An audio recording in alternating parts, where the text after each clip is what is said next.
Okay, so the remaining parts of this kit, which I'm going to complete because I don't want to leave it hanging around there, causing a mess, is the wings of the Danazine. And I think it uses up the remaining ball polycaps, so make sure you put, well, you take this part here and you put a polycap here. You'll probably think you should put another one here, but don't.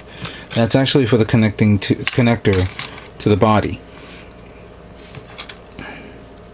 So get the ones that you know that you need, like this, and get this one in here. So these two are done. Then you have the inside wings, which will require this trim, which I kind of like. It gives it an extra layer of depth, and it looks a lot nicer. It's also a lot thicker.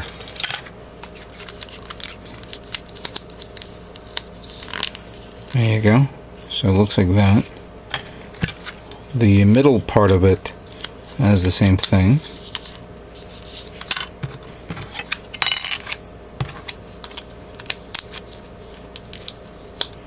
It goes like that, nice and smooth.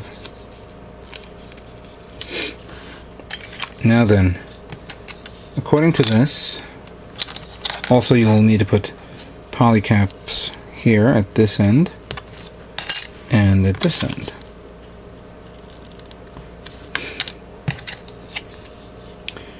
And then according to this, we'll use this as a reference point here. We'll take this wing, stick it on that like this. It will go nice and snug to a certain point. Then you have this one that supposedly goes here. It looks like that.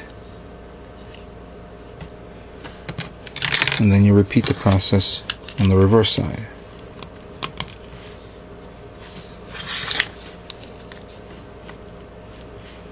Like, yeah. Like this. Alright. So the wings of the Danazine is now complete. Let's move on to the final assembly of this kit. Okay. All the parts are now assembled. Let's now put together the high-grade Danazine and see how it looks like. We will begin with this.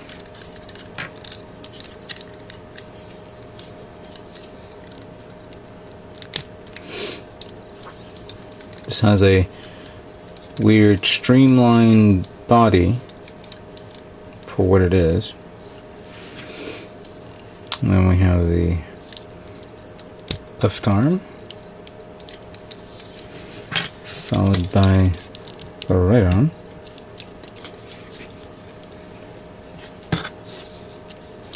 Then we have the left leg, right leg,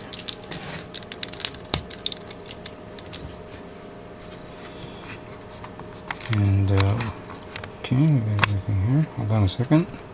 I'm gonna make sure I get this right.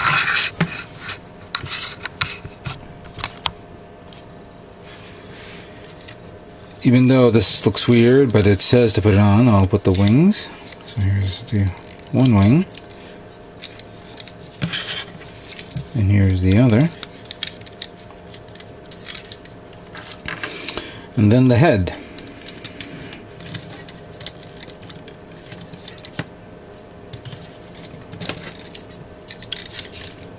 Which should go in nice. There we go. Then we gotta put on its flappy ears. They're very, very loose, I'll have to say. The ears are very, very loose. So here's what it looks like.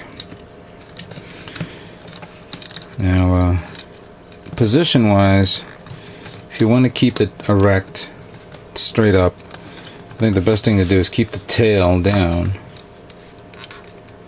because it'll act as a stabilizer. Then not that much of movement around the head, other than the fact that it could do this and this. The body can go up or down, and as you could see, those earpieces can easily come off. So maybe if you plan to paint this kit, you can I guess the thickness of the connector will probably be better, where it goes into the head pretty well. And here's its hands. It's a little weird to see the hands like this.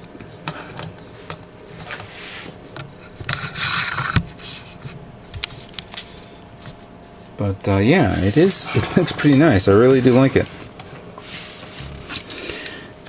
It's pretty big. It's pretty wide. As a matter of fact, I'll give you a side-by-side comparison. Here it is.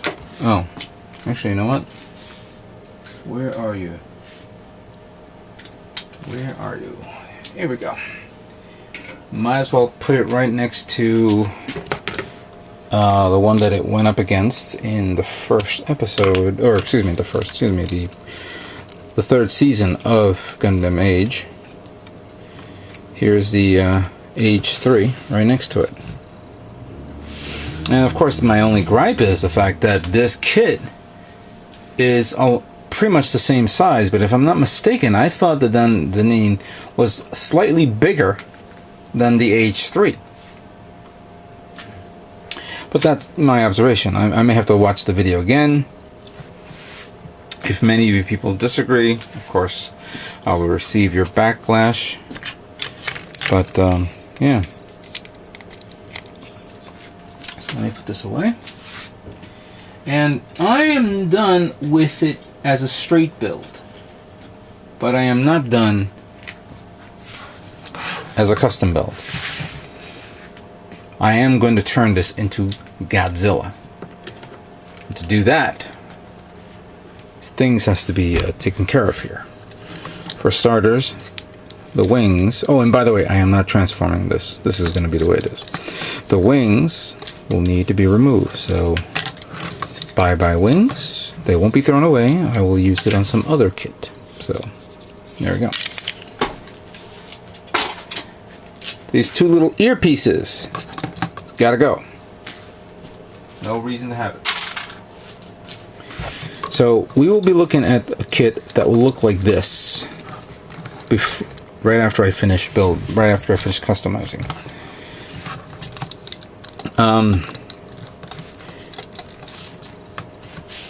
I will try to create certain things here to make it look like Godzilla. For starters, the spinal column that will go all the way to here, maybe up to here, and then some sort of lining here. I will snip off this, and I'm going to take the head apart because I think I can remove this cavity, you know, the part of the face, and then create the mouth. And then form the eye, the head, you know, the structure of the head. The molding will be going all over the place until I can get it down to specific areas. Down to here, around here, everything will be covered. And then of course I have to think of making a 3-toed foot and not a 4-toed foot. I don't think it's going to work. I would have to chop up the entire foot and make a new foot if I want to. But I'm going to leave it the way it is, how it is. All this I've mentioned before during my build of this kit while I was making it. However, I have run across a few roadblocks that I have to demonstrate and explain to you. Let me show you. Now, during the course of my build and receiving numerous comments from many of my Gunpla subscribers, I found a common thread that got me a bit worried, and I thought I covered every aspect of this.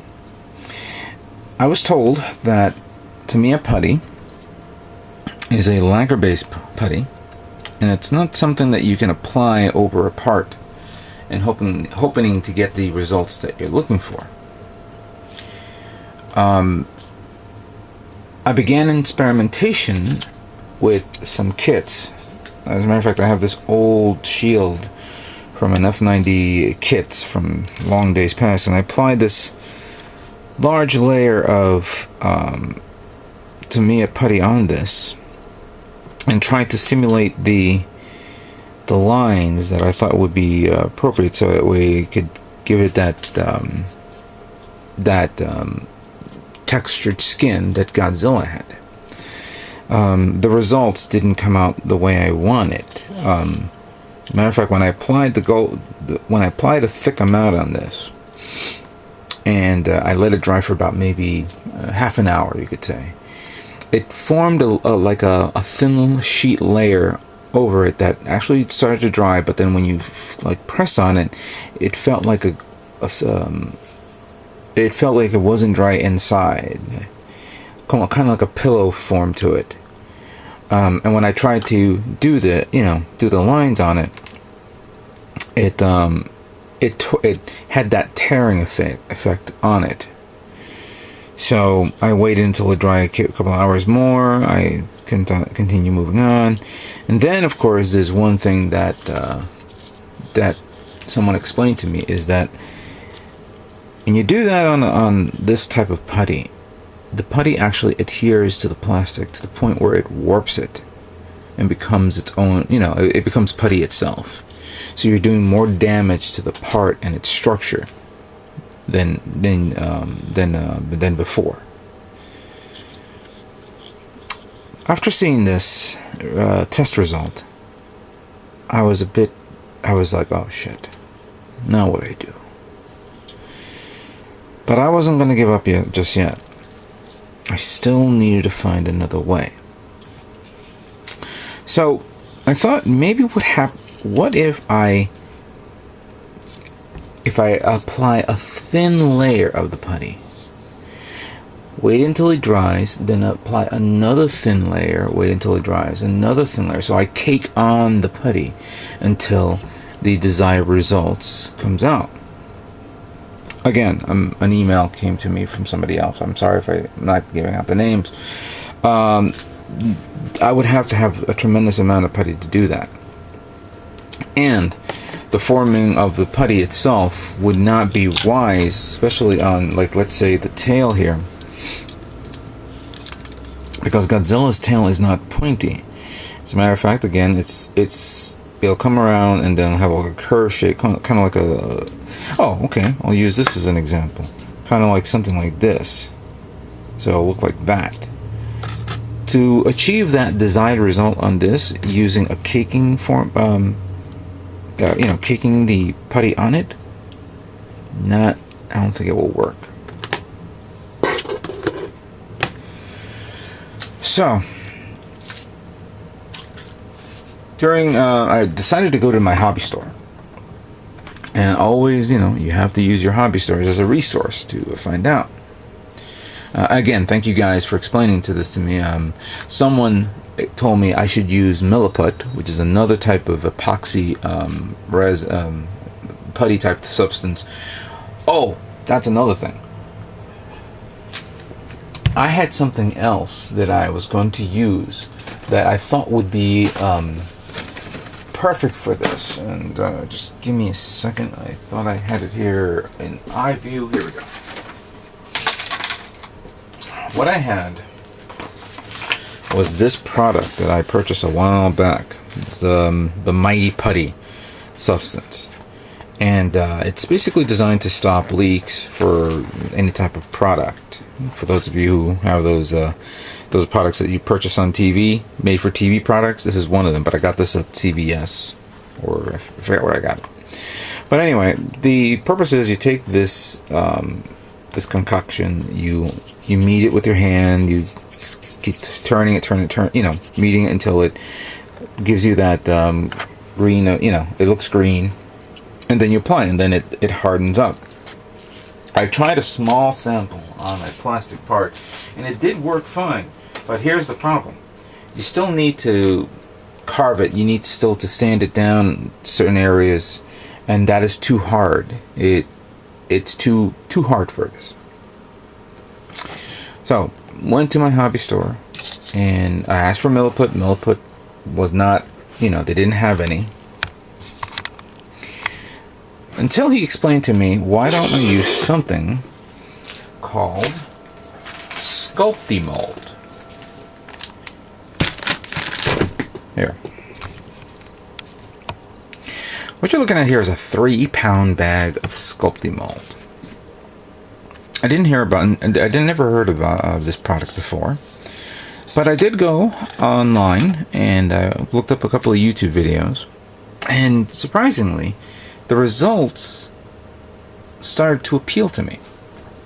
I began looking at how it works, where you have to, take a small amount, mix it with water. It's non-toxic, and then apply it over whatever structures you want. Now, Sculpt the Mold is designed for landscapes and stuff like that. But I wonder if this will work with with this kit, where I can apply a little bit of water, get it to it's nice and pasty, and then quickly apply it on the specific parts, and then shape it to the way I want. Now, according to this, it takes about 30 minutes to begin drying, so I have plenty of time to do this. I'm going to experiment this and see how this would look on a specific part, on something else other than my Danazine. So let's see what the Sculpt the Mold product will do for me.